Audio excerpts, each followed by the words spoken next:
আসসালামু আলাইকুম ওয়া রাহমাতুল্লাহ। যে যেখান থেকে আজকের আমার ক্লিনিকের এই কেসটার আলোচনা শুনছেন, আপনাদের সকলকে জানাচ্ছি শুভেচ্ছা এবং অভিনন্দন। এই কেসটা গত ডিসেম্বরে আমি দেখেছিলাম ১-২ তারিখে। একবার ওষুধ খেয়েই এই রোগীটা পরিপূর্ণ সুস্থ হয়ে গেছিল এবং ১ মাস ওষুধ তার বন্ধ ছিল, তখনও তার কোনো সমস্যা হয়নি। তো উনার কার্ড হারিয়ে ফেলাতে আজকে আবার আমাকে নতুন করে কেস টেকিং করতে হলো। কারণ পূর্বের সমস্যাটাই আবার হয়েছে। পূর্বে প্রবলেম ছিল S1 এবং L5 এ ডিস্ক হার্নিয়েশন হয়েছে, ডিজেনারেশন হয়েছে, যেটাকে আমরা PLID বলে থাকি। এখানে দেখেন আমি সাইড হিসাবে লিখেছি বাম পাশ সমস্যাটা বাম্পারে কেমন ঝিলকাচ্ছে, এরকম বাম দিকে ঝিলকাচ্ছে, লোকেশন বাম দিকে, সেন্সেশন টেনে ধরার মতো আছে। মডালিটিতে ভারী কাজ করলে বাড়ছে, শুয়ে থাকলে আরাম লাগে, কনকমিটেন্ট কোনো সিমটমস নেই। পজিশনে উঠা বসা করে নামাজ পড়ার পর থেকে আবার হয়েছে।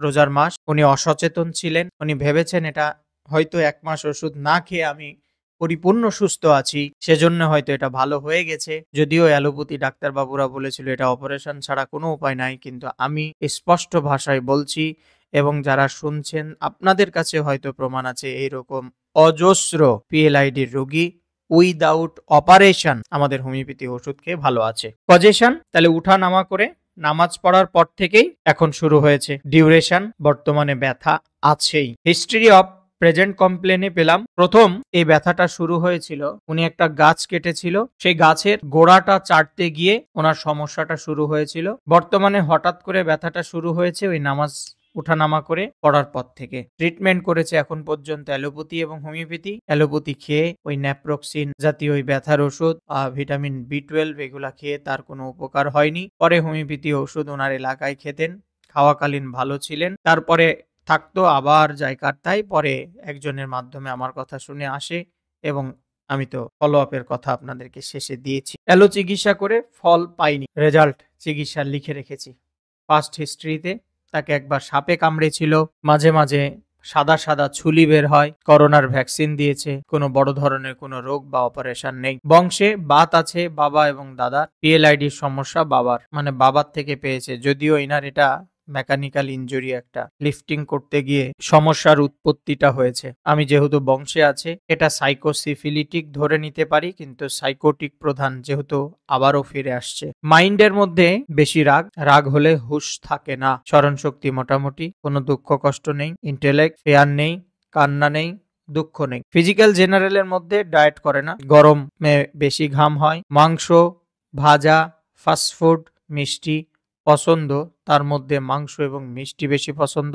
গোসল স্বাভাবিক, পানির পিপাসা বেশি, কল চেপে পানি খেতে বা ঠান্ডা পানি খেতে ভালোবাসে, তবে অতিরিক্ত ফ্রিজে রাখা সেই পানিগুলো তার ভালো লাগে না। জিহ্বা স্বাভাবিক, টেস্ট স্বাভাবিক, লালা নেই, স্টুল নরমাল, ইউরিনের কমপ্লেন নেই, জ্বালা নেই হাত পায়ে, কাপড় চোপড় স্বাভাবিক পরে, সেক্সুয়াল রিলেশন ভালো আছে। উনি যেখানে বসবাস করে ওই জায়গাটা পরিপূর্ণ আলো বাতাসে ভর্তি। অ্যাভারশন হচ্ছে ঝোল জাতীয় খাবার ওনার পছন্দ না, শুকনা খাবার দাবার, ভাজি ভর্তা এগুলা পছন্দ, ভাজা ভুজি এগুলো। মারাত্মক সিগারেট খায়। এখন বর্তমানে অ্যালকোহল না খেলেও একটা সময় খেতেন। চা কফির মধ্যে কোনো অ্যাডিকশন নেই, তবে ড্রাগের মধ্যে ফ্যান্সিডিলটা উনি এক সময় খেতেন। থার্মাল রিয়াকশনের মধ্যে গরমটা অসহ্য, স্কিন স্বাভাবিক, ঘুম স্বাভাবিক, স্বপ্ন দেখে না, অ্যালার্জি নেই।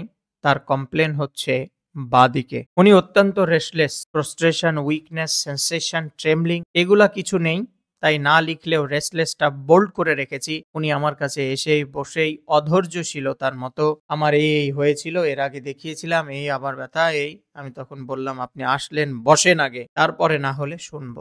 এরপরে গাইনি অফসেট তো কিছু নেই, এটা সম্পূর্ণই ফাঁকা করে রেখেছি। জেনারেল এক্সামিনেশনের মধ্যে কোনো গ্ল্যান্ডস নেই, নখগুলো স্বাভাবিক দেখেছি, পালস ভালো, বিপি ভালো, ওয়েট 73 কেজি, হাইট 5/8, কোনো ইনভেস্টিগেশন রিপোর্ট সে নিয়ে আসেননি, নাই হারিয়ে ফেলেছে। এই হলো টোটালিটি অফ সিমটমস, রোগীর A to Z case taking. এখন এটা টোটালিটি হলো, কেস টেকিং হলো, এর মধ্যে থেকে বড় বড় যে ওষুধগুলো লক্ষণগুলো সেগুলো আমাদেরকে কি করতে হবে, রেপার্টরি থেকে দেখতে হবে। আমি ইতিমধ্যে এই কেসটার রেপার্টরি করে রেখেছি যেন ভিডিওটা বড় না হয়, সেজন্য আপনাদেরকে বোঝানোর জন্য। সমস্ত কেস টেকিং ঘেটে মোটা দাগের খুঁটিয়ে খুঁটিয়ে আমি মোট 13টা লক্ষণ নিয়েছি এর থেকে কম নিলেও হতো, কিন্তু বোঝানোর সুবিধার্থে একটু বড় নিয়েছি। মানে বড় বলতে এক্সট্রা কিছু রুব্রিক্স অ্যাড করেছি, যেগুলো আপনারা দেখলে চর্চা হয়ে যাবে। যেমন রাগ খুব বেশি, অ্যাঙ্গার ভায়োলেন্টটা নিয়ে রাখলাম। উনি খুব অস্থির প্রকৃতির, যেটা আমি লক্ষ্য করেছি। রেস্টলেসনেস, নার্ভাসনেস নিয়ে নিছি। ওনার গরম অপছন্দ, ওয়ার্ম অ্যাগ্রাভেশন নিয়ে নিছি। খাবার দাবারের মধ্যে মাংস পছন্দ, মিটস ডিজায়ার নিয়ে নিছি। মিষ্টিটা বেশি পছন্দ, সুইটস ডিজায়ার নিয়ে নিছি। থার্স্ট নিয়ে নিছি। ব্যাকে এসে যেগুলো একটু এক্সট্রা নিছি আর কি, এখানে আছে ইনজুরি আফটার স্পাইন অর ভার্টিভেরা। ওই যে লিফটিং করতে গিয়ে যে লাগছে স্পাইনে, ভার্টিভেরাতেই তো লেগে ডিস্ক হার্নিয়েশন হচ্ছে। উনি শুইলে আরাম পাচ্ছে, তাই লেইং অ্যামল নিছি। ওনার নড়াচড়াতে কষ্ট বাড়ছে, তাই মোশন অ্যাগ্রাভেশন নিছি। ওনার ব্যথাটা বর্তমানে বাঁ দিকটাই, তাই পেন লেফট নিছি। ওনার পেন ব্যথাটা লাম্বার রিজিয়ানে আছে, লাম্বার রিজিয়ান এখানে এটা একটা মিসিং হয়েছে, এটা আমি ডিলিট করে দিলাম। Lumber region. আর একটা হলো পেন স্যাক্রাল রিজিয়ান। কখন থেকে? Lifting or over lifting aggravation, lifting or over lifting aggravation থেকেই ওই যে S1 স্যাক্রাল লাম্বার এবং স্যাক্রাল যে জয়েন্টটা আছে, ব্যথা ওইখান থেকে, এবং ভার হয়ে আছে, দুম ধরে আছে, হিভি হয়ে আছে, এবং ব্যথার ধরনটা বললো কি টেনে ধরার মতো, তাই পেন ড্রয়িং লাম্বার রিজিয়ান নিয়ে রাখছি। এই হলো মোটামুটি রুব্রিক্স গোটা রেপার্টরি থেকে। দেখেন এই মোট 12টা রুব্রিক্স, 1378টা ওষুধ, 12টা লক্ষণ নিছি। ওষুধ আসছে কতগুলা? 1378টা। আমরা যারা দমওয়ালা ডাক্তার আছি তারা একটা ওষুধ দেবো, আর যারা দমওয়ালা ডাক্তার নেই তারা দুটো দেবো, ভুল হবে না। 3টা দিলেন নির্দিষ্ট ব্যবধানে, একটার পর একটা, তাও সমস্যা নেই। কিন্তু এখানে যদি খুব হাড্ডাহাড্ডি এভ্যালুয়েশন করি তাহলে কি হবে? তাহলে রাগ বেশি আমরা নিচ্ছি, ক্যালকেরিয়াতেও যেমন আছে, ব্রায়ানিয়াতেও তেমন আছে, লাইকোতেও তেমন আছে, সালফারেও তেমন আছে। নার্ভাসনেস ক্যালকেরিয়া থেকে, সালফার থেকে, পালস থেকে নিয়ে আপনার যতদূর দেখা যাচ্ছে স্ট্রাফিক সিগ্রিয়া পর্যন্ত সব সমান গ্রেড, মানে মান এক। ওয়ার্ম অ্যাগ্রাভেশন সব শীত কাতর, কিন্তু ক্যালকেরিয়া কার্ভ শীত গরম দুটাই কাতর। একটুতে আবার গরম লাগে বেশি, থুক করি ঠান্ডা লাগে বেশি, হুটহাট ঠান্ডা লেগে যাচ্ছে। ঠান্ডাতে ওনার কাতুকুতু বেশি, আমি এই কথা বলি, একটুতে ঠান্ডা লেগে যাচ্ছে। মাংস পছন্দ, সালফার পর্যন্ত একই গ্রেড। মিষ্টি পছন্দ, ক্যালকেরিয়াতে বেশি, ব্রায়ানিয়াতে কম, লাইকোতে বেশি, সালফারে বেশি। পিপাসা সব একই। ইনজুরি হলো স্পাইনে এবং ভার্টিব্রাতে, ব্রায়ানিয়ার মান কম, লাইকো এবং ক্যালকেরিয়ার মান বেশি। কিন্তু এখানে যদি আমরা কেস টেকিং এর দিকে তাকাই তাহলে দেখেন উনি শুয়ে থাকলে আরাম পাচ্ছে। উনি নামাজ পড়তে গেছিল উঠা নামা করে, লেফট রাইট হয়েছে, সেইখানে ওনার কষ্টটা বাড়ছে, তাই না? ওনার কষ্টটা সেখানে বাড়ছে, নড়াচড়াতে কষ্ট হচ্ছে। তাহলে ক্যালকেরিয়ার থেকে যদিও রেপার্টরির এই অবস্থা, কিন্তু ব্রায়ানিয়াটা সামনে চলে আসে। এখন বলবেন ব্রায়ানিয়ার তো পায়খানা কষা সেটা নেই, এলিমেন্টারি ক্যানেল ড্রাই সেটা নেই। ওটাও একটা উল্লেখযোগ্য বৈশিষ্ট্যপূর্ণ লক্ষণ। ব্রায়ানিয়ার রাগ বেশি, পানির পিপাসা আছে, এগুলা কি উল্লেখযোগ্য লক্ষণ নয়? আবার নড়াচড়াতে কষ্ট বাড়ছে, ইনজুরিটা হয়েছে, এগুলা কি লক্ষণ নয়? অপরদিকে আমরা এখানে রাস্টক্সকে চিন্তা করতে পারি, কস্টিকামকে চিন্তা করতে পারি, কিন্তু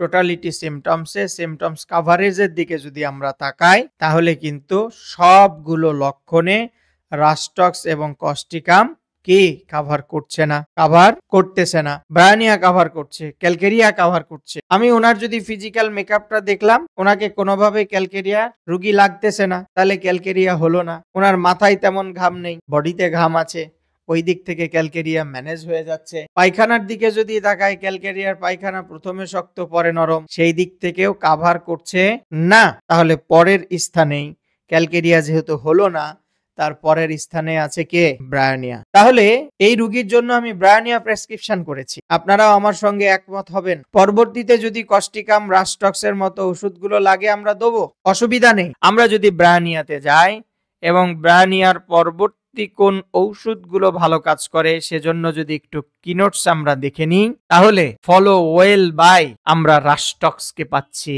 ব্রায়ানিয়ার পরে কি আমরা রাস্টক্সকে পাচ্ছি, তাহলে আমরা রাস্টক্স দিতে পারি। আবার সিমিলারের দিকে যদি তাকাই তাহলে কস্টিকাম আছে। আমরা যদি ফলো ওয়েলের দিকে তাকাই, রাস্টক্স, লাইকোপোডিয়াম, পালসের দিকে আমরা দেখতে পাচ্ছি, তাই কিনা? পালসের দিকে আমরা যেতে পারছি।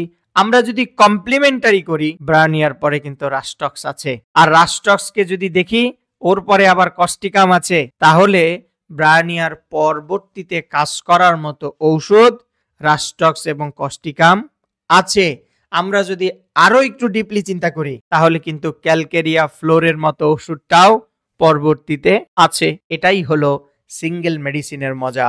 এটাই হলো সিঙ্গেল মেডিসিনের মজা, যা আমি প্রতিনিয়ত উপভোগ করি। আমি এইভাবে হোমিওপ্যাথির সঙ্গে কথা বলতে পারি, রেপার্টরি নিয়ে খেলতে পারি, ম্যাট্রিমেডিকা থেকে অ্যানালাইসিস করতে পারি, কারণ এই ওষুধগুলো সম্পর্কে আমি আগে জেনেছি। না জেনে তো আমার পক্ষে সম্ভব হয়নি। আর এইভাবে যদি কোনো রোগী চিকিৎসা নেয়, তার চিকিৎসা নিতে ওষুধের খরচ কোনোদিন 14-15 হাজার টাকা লাগবে না। ওই 1500, 2000, 1000 এর মধ্যেই রোগী সুস্থতার দিকে যাবে। যেমনটা এই রোগীটাও হয়েছে, পাবনার থেকে এই রোগীটা আসছিল। আপনারা যদি চান তাহলে এইভাবে আমি আরো প্রেজেন্ট কেসগুলো আলোচনা করে দেব। আশা করি আপনারা উপকৃত হলেন। যদি উপকৃত হন তাহলে অবশ্যই কমেন্টস করে জানাতে ভুলবেন না। আর যদি না করেন তাহলে বুঝবো আপনারা উপকৃত হচ্ছেন না, তাহলে এগুলো আলোচনা করব না। আল্লাহ হাফেজ।